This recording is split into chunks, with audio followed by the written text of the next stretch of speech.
Hello everyone, मैंने कुछ quick notes prepare करे हैं unit wise for the KVS librarian exam. So जल्दी से देखते हैं। सो लाइब्रेरी मैनेजमेंट है, इसमें क्लासिकल थियरीज आती है सबसे पहले। सो वो है SAB से हम याद रख सकते हैं, scientific management theory, administrative management theory and bureaucratic management theory. Scientific management theory दी थी फेडरिक विल्सन टेलर ने, एडमिनिस्ट्रेटिव दी है हेनरी फ्योल ने एंड ब्यूरोक्रेटिक मैनेजमेंट थियरी दी है मैक्स वेबर ने। अब जो साइंटिफिक मैनेजमेंट थियरी है, इसके 4 प्रिंसिपल्स बताए हैं। Science not a thumb of rule, harmony not discord, cooperation not individualism and scientific selection and training of workers. And जो हेनरी फ्योल है, उनको father of operational management theory बोला जाता है। इन्होंने 5 फंक्शंस बताए मैनेजमेंट की, PODCC, that is planning, organizing, direction, coordination and controlling. और 1937 के अंदर इन्हीं 5 फंक्शंस को तोड़ के 7 फंक्शंस बताए गुलिक और उर्विक ने, जिसको हम शॉर्ट में पोस्ट कोर बोलते हैं। That is planning, organizing, staffing, direction और कोऑर्डिनेशन, रिपोर्टिंग एंड बजट। अब देखते हैं नियो क्लासिकल थियोरी। सो ये 1930 से 1970 के बीच में डेवलप हुई। ये इसमें 5 थियोरीज हैं जिसको हम याद रख सकते हैं ट्रिक से। हम SDM हैं। सो हमसे हो गया ह्यूमन रिलेशन स्कूल, फिर S से सोशल सिस्टम स्कूल, ये D से हो गया डिसीजन थियोरी, M से management science school and H से ह्यूमन बिहेवियर स्कूल। एंड जो ह्यूमन रिलेशन स्कूल है, ये एल्टन मेयो ने दिया था 1933 के अंदर। इनकी बुक थी the human problems of an industrial civilization, इसके अंदर ये दिया है। एंड ह्यूमन रिलेशन स्कूल, ये मतलब कहाँ से इमर्ज हुआ, हाउथॉर्न स्टडीज से। ये एक्सपेरिमेंट हुआ था, उससे ये निकल के आया। फिर सोशल सिस्टम स्कूल है, ये चेस्टर आई बर्नार्ड ने दिया है। डिसीजन थियरी स्कूल दिया है साइमन ने। एंड मैनेजमेंट साइंस स्कूल, जिसको हम मैथमेटिक और क्वांटिटेटिव मेजरमेंट स्कूल भी बोलते हैं। नेक्स्ट है मॉडर्न थ्योरी, जो 1960 ऑनवर्ड्स डेवलप हुई हैं। सो सिस्टम स्कूल है सबसे पहले, वो दिया है केनेथ बॉल्डिंग, रोजनविग ने एंड चर्चमैन ने। कंटिजेंसी स्कूल 1970 में दिया लॉश एंड लॉरेंस ने। And learning organization school 1990s में डेवलप हुआ बाय पीटर सेंगे। एंड ये जो मैनेजमेंट बाय ऑब्जेक्टिव थ्योरी है, जिसको MBO थ्योरी बोलते हैं, वो 1954 में डेवलप हुई थी by Peter F Drucker, who is known as the father of modern management. इनकी बुक आई थी द प्रैक्टिस ऑफ मैनेजमेंट, जिसके अंदर ये management of by objective theory आई है। एंड जो MBO थ्योरी है, इसके स्टेप्स हैं ये: review organizational goal, set workers goal, monitor progress, evaluation and give rewards. अब देखते हैं प्रोजेक्ट मैनेजमेंट। सो उसके अंदर आते हैं गैंट चार्ट है, जिसको हेनरी लॉरेंस गैंट ने मतलब बनाया था 1910s में।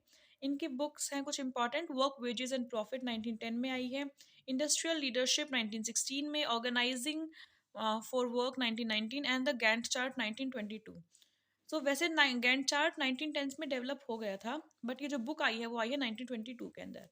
फिर है स्वॉट एनालिसिस, जो एल्बर्ट हम्फ्री ने बनाई।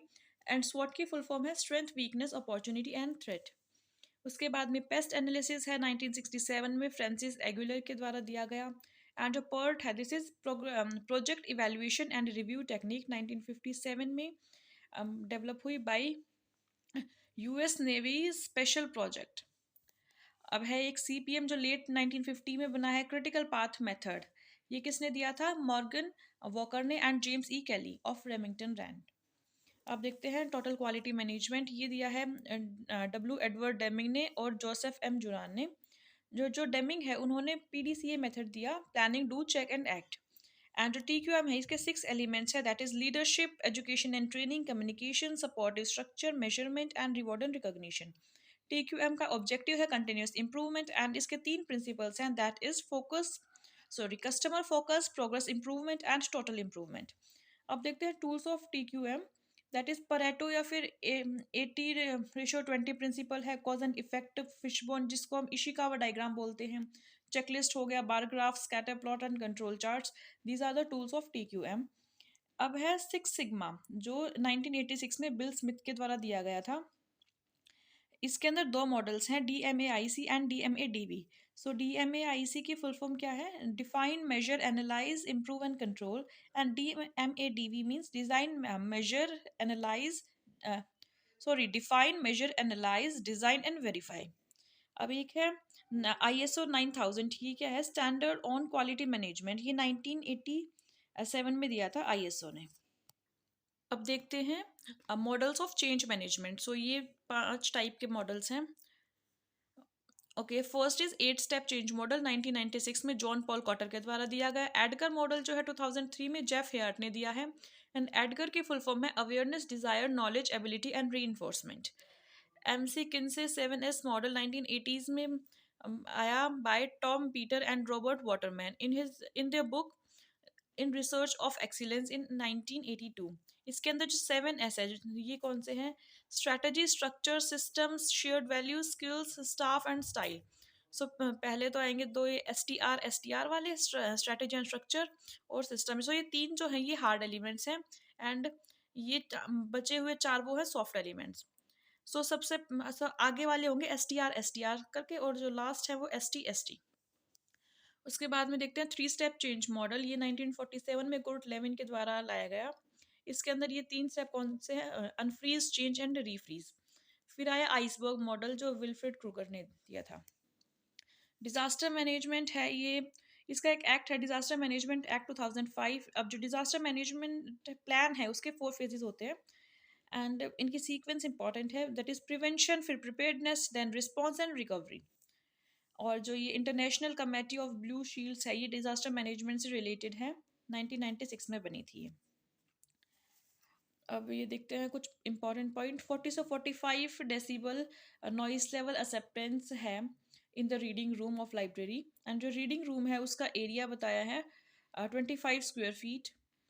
रीडिंग टेबल है 2.4 × 0.6 मीटर। एंड जो ISO TR 11219 ये आया था 2012 के अंदर, एंड इसमें TR का मतलब है टेक्निकल रिपोर्ट। सो जो ये है इसमें डेटा है for the planning of library buildings. अब देखते हैं लाइब्रेरी स्टैंडर्ड। सो ISI, पहले ISI था नाम BIS का, सो ISI की फुल फॉर्म है इंडियन स्टैंडर्ड इंस्टीट्यूट। अब ये 1986 के अंदर इसको रीनेम किया as BIS, that is bureau of Indian standards. 1947 में डॉक्यूमेंटेशन सेक्शनल कमेटी बनी थी, ये 1947, जिसके चेयरमैन थे रंगनाथन। एंड इसी के अंदर ये IAS 1553 ये आया, that is code of practice related to library buildings. And ये रिवाइज हुआ है 1976 एंड 1989 के अंदर। अब एडविन बी फ्लिपो ने कुछ इंपॉर्टेंट डेफिनेशंस दी हैं, लाइक जॉब एनालिसिस की। एक तो job analysis is the process of studying and collecting information relating to the operations and responsibilities for a specific job. और जॉब स्पेसिफिकेशन के बारे में उन्होंने कहा कि job specification is a statement of minimum acceptable human quality necessary to perform a job properly. Job analysis के products हैं job description and job specification. And जो जॉब डिस्क्रिप्शन है इसके एलिमेंट्स ही हैं job identification, job summary, job activities and procedures, relation of job to the total institutions and job requirement. अब ये motivation की कुछ डेफिनेशंस हैं। लिंसे ने 1967 के अंदर बताया कि motivation is the combination of forces that initiate, direct and sustain behaviour towards the goal. Porter ने 1991 में डेफिनेशन दी है, motivation is a set of forces that cause people to engage in one behaviour rather than some alternative behaviour. MC कोच के द्वारा 2002 में definition दी गई, motivation is that condition which points an organism towards the practice of a given task and define the satisfactory completion of the task।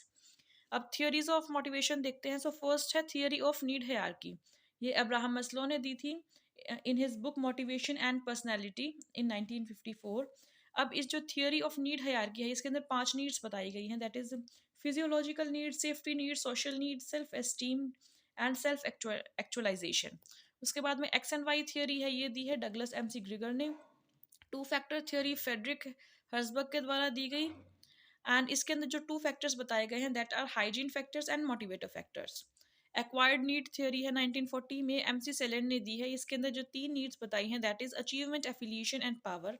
And ERG theory Alderfer ने दी, जिसमें जो ERG है इसकी फुल फॉर्म है existence needs, relatedness need and growth needs. अब देखते हैं book selection principles. So Melvil Dewey ने कहा the best reading for the largest number at the least cost. उन्होंने ये प्रिंसिपल दिया है बुक सेलेक्शन के लिए कि the best reading for the largest number at the least cost. MC Colvin ने 1925 में ये इसके बारे में बताइए। जो बुक सिलेक्शन प्रिंसिपल है वो डिमांड एंड सप्लाई के ऊपर बेस्ड है, और अगर बिना डिमांड के books in themselves are nothing. And Francis K W Drury ने बताया 1930 में, provide the right book to the right reader at the right time. और जो एक्सेशन रजिस्टर होता है, इसकी जो लेंथ होती है वो 16 एंड जिसकी विड्थ होती है वो 13, एंड इसके अंदर 14 कॉलम्स होते हैं। एक्सेशन चार्जिंग मेथड्स देखते हैं पहले। चार्जिंग मेथड मतलब इशू रिटर्न जो होती है बुक्स की, उससे रिलेटेड है। इसका डेवलपमेंट कैसे हुआ? सबसे पहले रजिस्टर मेथड आया था, जिसको डे बुक बोलते थे, जिसके अंदर जो जो बुक इशू हुई हैं वो जैसे लिस्ट बनती रहती थी सीक्वेंस वाइज। फिर लेजर सिस्टम आया, जिसके अंदर one page for the one user was used. फिर डमी सिस्टम, जिसके अंदर कार्डबोर्ड प्लेस किया जाता था बुक की जगह पे। टेम्परेरी स्लिप सिस्टम आया, और फिर आया कार्ड सिस्टम, जिसके अंदर New York card system and brownie card system आया। न्यूयॉर्क आया 1900 में, ब्राउनी वाला आया 1895 में। जो न्यूयॉर्क कार्ड सिस्टम है, इसमें ये बनाया था जॉन कॉटन डेना ने, एंड ब्राउनी बनाया नीना ई ब्राउन ने। एंड जो ये है न्यूयॉर्क, ये बना था New York public library new Jersey के अंदर, इसीलिए इसका नाम न्यूयॉर्क रखा गया। एंड जो ये ब्राउनी सिस्टम है, ये इनके सरनेम से रखा गया है। इनके अंदर, दोनों के अंदर, जो बुक कार्ड है उसका साइज है 4x2 inch, and borrowers card का साइज है 5x3 इंच। अब देखते हैं एक्सेशनिंग मेथड। रजिस्टर मेथड है एक तो, और एक है three card system. Register method के अंदर अल्फ़ाबेटिकली होती है ये arrange, and single page for each magazine. Three card system Ranganathan ने दिया, इसके अंदर 5x3 इंच के कार्ड्स होते हैं। रजिस्टर, ये तीन कार्ड्स कौन से हैं? Register card, check card and classified index card. Register card के अंदर जो पीरियडिकल्स हमने सब्सक्राइब कर रखी हैं उनकी डिटेल्स होती हैं। चेक कार्ड के अंदर चेकलिस्ट होती है कि कौन सी मतलब आ चुकी है, कौन सी नहीं आई है, उसके लिए। एंड क्लासिफाइड इंडेक्स कार्ड है, ये प्लेस किया जाता है डिस्प्ले सेक्शन में। अब जो मैगजीन्स का डिस्प्ले के लिए जो फर्नीचर है, वो 5.6 इंच वाइड होता है, 4 फीट हाइट। जैसे ये जो है, इसके अंदर ये जैसे मैगजीन्स रखी हुई हैं, इसकी हाइट होगी 4 फीट, एंड इसकी विड्थ होगी 5.6 inch, 1 foot and 10 inch deep होता है ये। एंड ये लेडर शेप का होता है। अब देखते हैं सीरियल कंट्रोल। सीरियल कंट्रोल के लिए कार्डेक सिस्टम आया, सीरियल कंट्रोल नहीं, अभी कार्डेक सिस्टम 1898 के अंदर रेमिंगटन रैन ने दिया था। एंड इंडिया के अंदर जो ये कार्डेक सिस्टम जो बनाता है फर्नीचर, इसके अंदर 7 ट्रेज होती है, 504 कार्ड्स प्लेस्ड होते हैं, एंड इसकी हाइट होती है 10.5, डेप्थ है 24 इंच, एंड विड्थ है 20.5 इंच। अब देखते हैं जर्नल फाइनेंस रूल्स हैं, 2007 में आई थी। उसका रूल 215 और ब्रैकेट में 11। ये जो रूल है, इसके अंदर क्या बताया कि theft and loss of 5 books पर 1000 इज पॉसिबल एक्शन। लेकिन अगर 5 से ज़्यादा बुक्स हैं, या फिर टोटल अमाउंट 1000 से ज़्यादा है, तो फिर effort should be made to recover the books. अब देखते हैं stock verification. This is considered an undesirable act by the staff, and इसके मेथड्स हैं असेशन रजिस्टर से करेंगे चेक, या फिर प्रिंटेड शीट के अंदर क्या है कि जो एक्सेशन नंबर्स हैं, मतलब एक्सेशन रजिस्टर है, उसकी प्रिंटेड कॉपी मान लो वैसे है। फिर नंबर काउंटिंग मेथड, ये सबसे इजी मेथड है। एंड फिर है शेल्फ लिस्ट मेथड। अब बाइंडिंग देखते हैं। बाइंडिंग के टाइप्स है publisher paper back binding, stabbing, perfect binding, library reinforced binding, full leather binding, half leather binding, hard bound binding, paper back binding and lamination binding. And इसके जो process है binding की, उसमें ये 8 स्टेप्स है। First collation, फिर sewing, attaching covers and papers, gilding, headbands, hollow backs and finishing. और ये बाइंडिंग मटेरियल्स है कुछ मोरक्को, जिसको गोट स्किन बोलते हैं, जो रोन है ये पर्शियन मोरक्को है, पिग स्किन, शीप स्किन, काफ लेदर। ये बाइंडिंग के लिए मटेरियल्स यूज़ होते हैं। अगर आपको डिटेल में ये पढ़ना है तो फिर प्लेलिस्ट में, मतलब ये चैप्टर डिटेल में करवा रखा है। ओके, ये पे ख़त्म होता है। Okay, thank you.